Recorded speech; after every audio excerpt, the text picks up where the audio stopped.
Hello, lovely people. Here I am again. I found this amazing buy on Amazon at an affordable price as well. I feel like everybody needs to have this in their car. It's a jumpstart cable, but one that doesn't need another car to jumpstart the car. You just need to get this fully charged as well all the time. The 4 bars need to be fully charged. It comes with this charging cable to charge it. Then this is the jumpstart cable that you plug to your car. To use this, you just need to turn this on from this power button and then plug this onto this.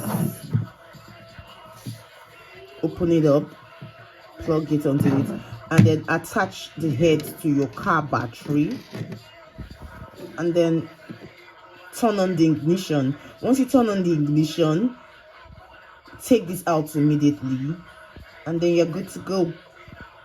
Thank you. I'll put the link down below as well, probably in the comment section. So bye.